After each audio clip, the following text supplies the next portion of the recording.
Hello， 大家好，我係大埔為食友 Louis。好耐未試過拍片，亦都好耐未試過將一啲片 upload 翻上去我嘅 YouTube channel。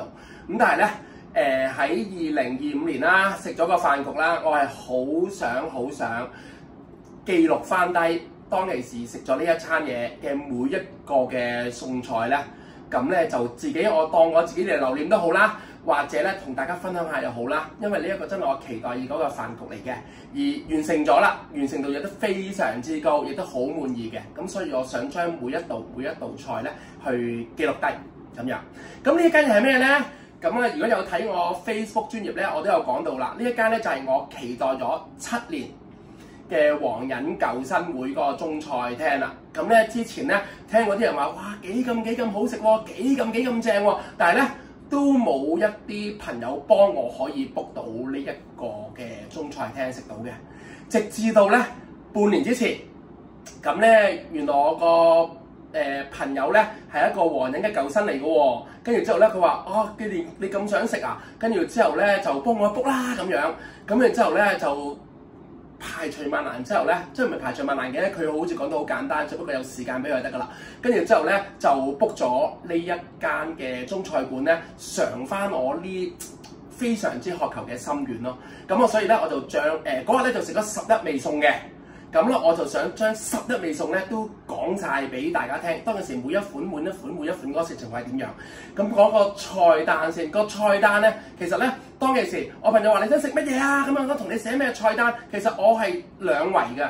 咁兩圍嗰啲全部都係我啲好朋友啦。咁有啲係我啲食友啦，有啲咧就係嚟過我包場嗰啲朋友啦。咁就有一啲識咗好多年㗎啦，有一啲咧就係識咗唔好長時間，但係好 friend 嘅咁樣咯。咁跟住之後就傾菜單，咁每一個人都有唔同嘅諗法㗎嘛。但係咧我個皇仁舊新朋友咧，其實佢已經食過我諗好多次。咁佢話即係佢講到，咁我又睇咗好多片啦。跟住之後咧就睇下食啲乜嘢啦。咁你就好似喺30幾個餸菜之中咧，就揀咗而家呢11個。咁咧我就佢話：哇！你黐線唔俾嘅，有時原來係嗌得多都唔俾喎。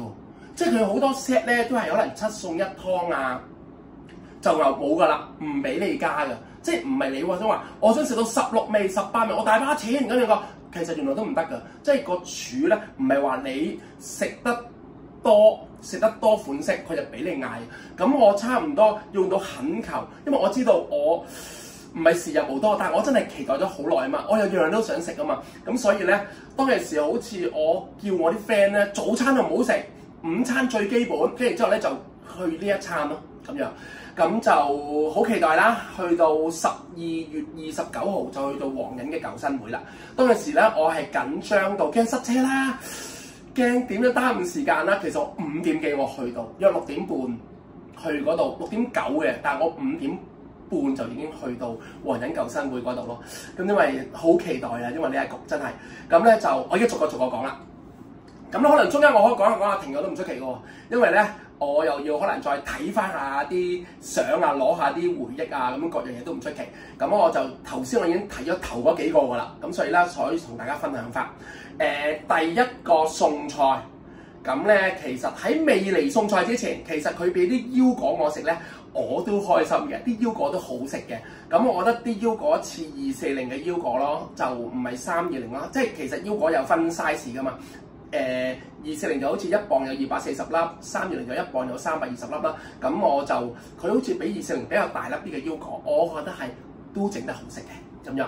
跟住第一味餸啦，第一味餸咧，我哋當其時咧就係、大家咧7點半咁啊，正式已經係開始上菜㗎啦。第一味餸就係蝦多士。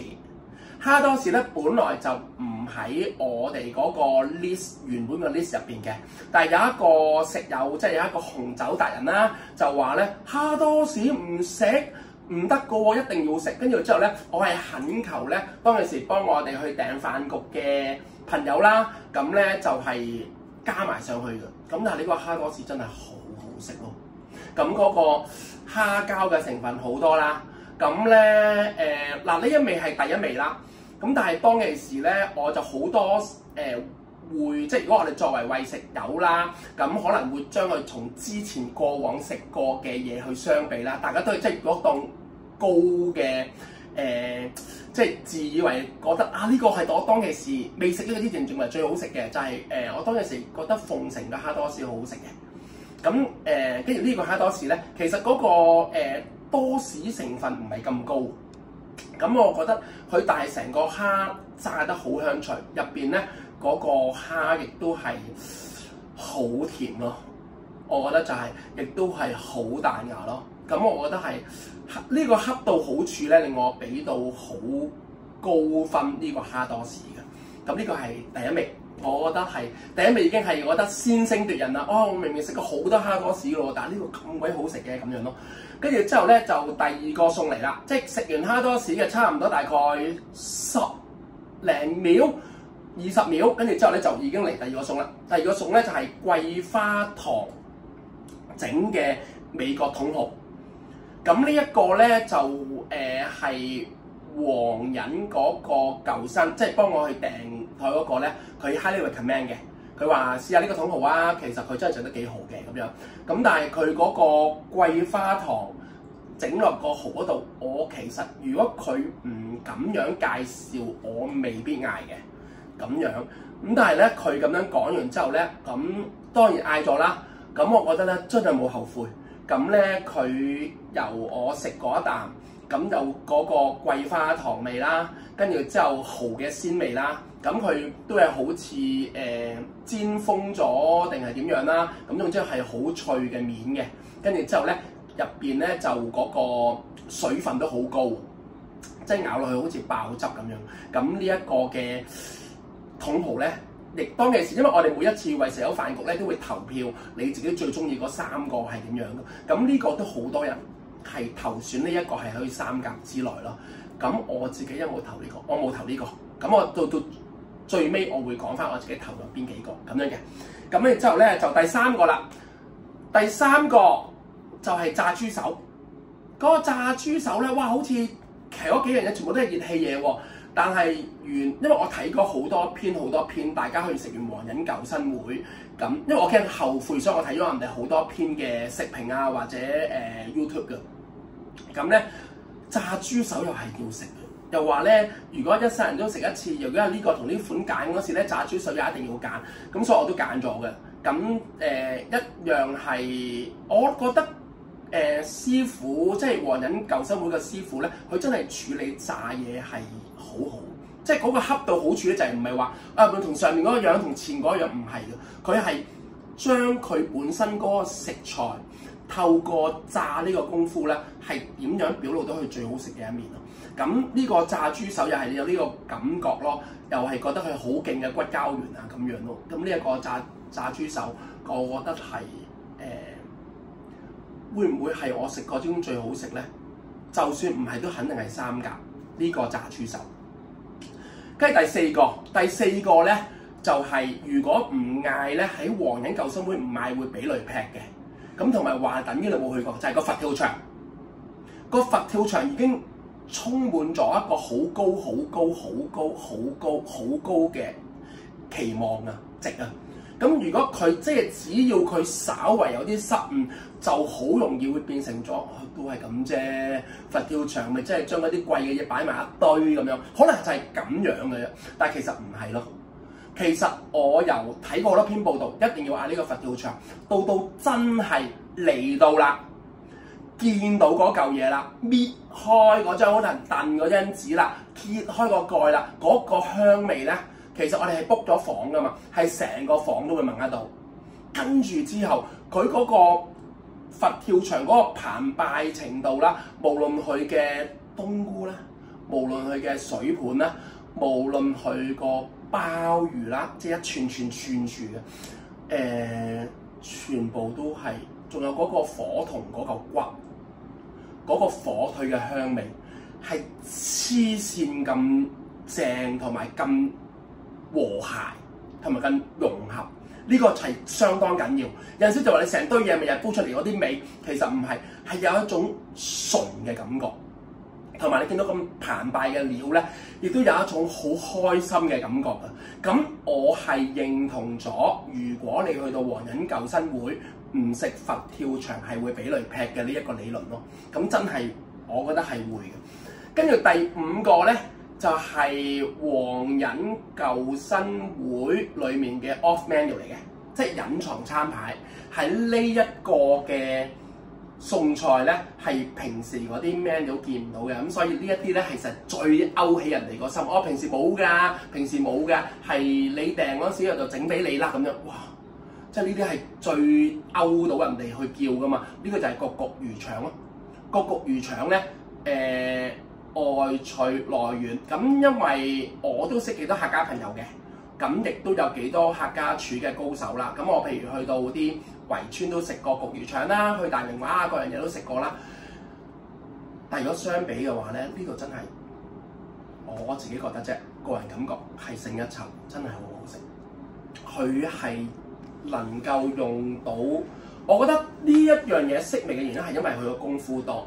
但係你個功夫唔多係好容易有一個魚腸有一個唔好嘅感覺。但係呢度冇，無論嗰個蛋、魚腸嗰個和諧咧，同埋嗰個即係我哋睇得黑白大廚多嗰個完成度咧，個整合嗰個情況咧係真係我食過之中最好食嘅焗魚腸咯，咁樣咯。咁就講咗5個，留翻6個陣間先講。第6樣啦，不過我想出去講，慢慢一路行一路講。第6樣咧就係、是、我哋嗰日個餐裏邊咧嘅唯一一個菜嚟嘅。咁呢一個咧就係、是、一個蟹粉去扒呢一個豆杯。咁呢一個咧，你問我豆苗，我係其中一個咧，我係一個好中意食嘅菜嚟嘅。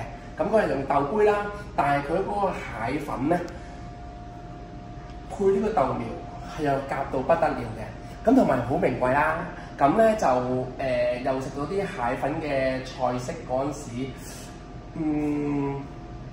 我覺得係整得好食。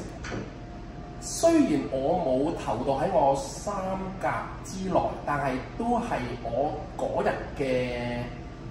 如果當11樣嘢當排第6係中間啦，佢係我第6以上嘅餸菜嚟嘅。嗰個蟹粉豆苗我都好中意。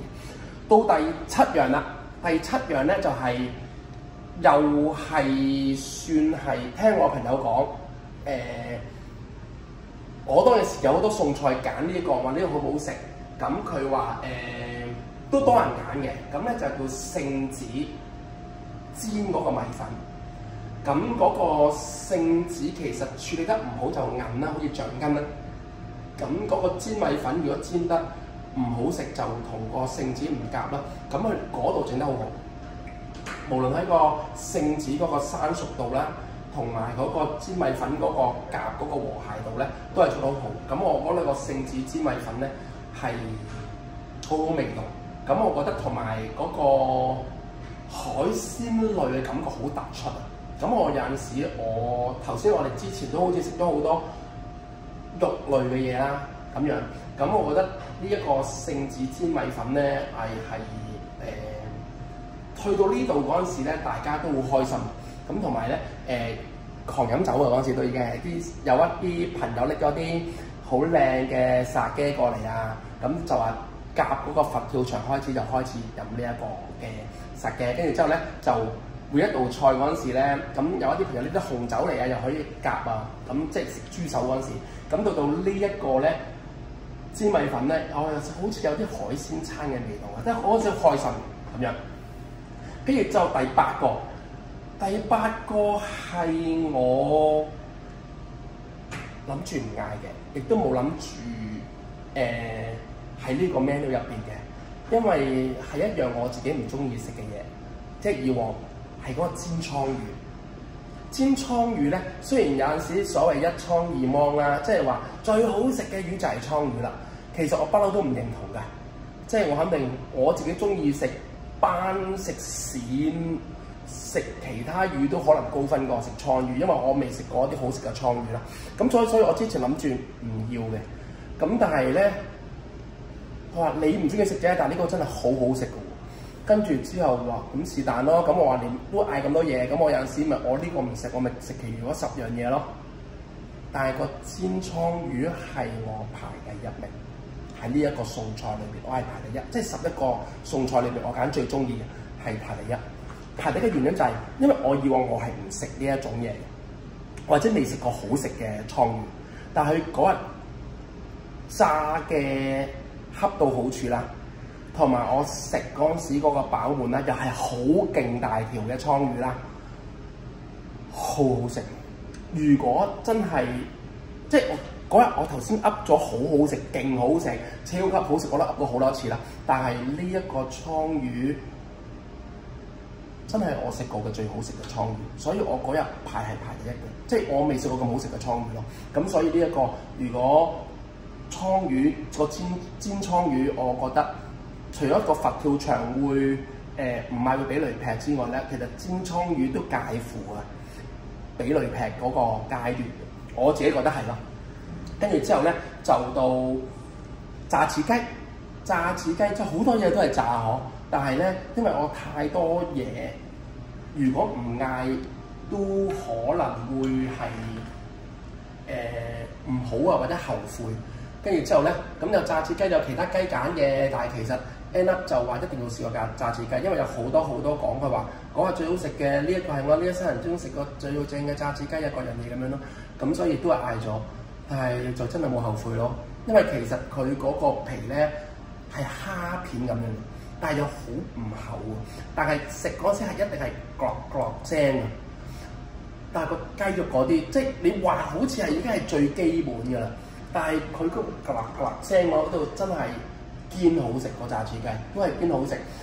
我係排第7、8㗎咋，但係真係已經好好食咯。所以點解我想11個餸菜我都會照講出嚟，就係咁解。第10樣啦，好快第10樣啦。其實有啲人喺華人救生會通常食7樣嘢，食8樣嘢㗎咋。咁我哋而家去到第10樣，第10樣就係臘味煲仔飯。個臘味煲仔飯，咁澎湃嘅煲仔飯我見過好多，亦都有好多做過，即係其實有好多臘肉、臘腸、潤腸，但係佢亦都有一個師傅入嚟，聽講係廚師個細佬係專登幫我哋出呢個煲仔飯，同埋要整飯焦，嗰個儀式感已經好重啦。咁跟住之後，呢一個儀式感係同佛跳牆一樣。出呢個煲仔飯嘅，即係都係有一個 serve， 跟住之後咧就去 serve 我哋啦，咁樣即係就會去咁樣做啦。跟住之後咧就好多餸菜啦，好多啦，嗰個飯焦好好食啦。其實你問我啊，其實煲仔飯我係冇乜食飯焦，因為煲仔飯嘅飯焦咧其實黐牙度係90幾個%嘅，即係黐牙黐得幾緊要啊！咁你又冇理由喺人哋面前撩嗰啲黐緊牙，咁有時要去廁所整。我經歷過幾多呢啲，但係嗰日係嗰個飯焦脆得嚟係冇黐牙，咁所以其實又係好高分嘅煲仔飯。到第11啦，即係最後啦，臨尾個甜品有好多揀。甜品我哋好似係有好多款揀嘅，我哋揀咗腰果露，因為腰果露少人整啲，杏仁露比較多啦，合桃露比較多啦。咁呢個腰果露，咁佢有埋湯圓嘅。咁我哋都會覺得，如果嗰一餐嚟講，都係一個入唔到個3甲啦，入唔到個5甲啦。咁但係一個唔差嘅甜品，但係亦都可以做到一個完美句號嘅。因為如果呢個腰果露。咁你問我咧，其實我係覺得呢個皇仁救生會咧係抵我期待咁多年咯，係真係有好多人食過，個個都讚不絕口，係應該係讚不絕口咯。咁我嗰日之後已經 book 定咗，可能我半年之後再食，可能已經係㗎。咁可能又約翻其他飯局嘅朋友，或者約翻其他嘅朋友再去試皇仁救生會其他嘅餸菜咯，因為我覺得咧能夠去到皇仁舊生會食嗰時，都要充滿感恩先食得到嘅，同埋佢入邊整嘅嘢食，尊重食材嘅廚師，亦都有一個好好嘅手藝去配合咗之外咧，佢亦都收一個唔貴嘅價錢。咁我覺得呢一個我係即係我去完呢度，我真係好喜歡呢一個地方咯。咁以上咧就係我關於今次皇仁舊生會中菜館嘅分享。咁咧希望咧有機會啦，就再去呢個皇仁舊生會食嗰時咧，就再同大家分享嘅。今日咧就時間去到呢度，拜拜。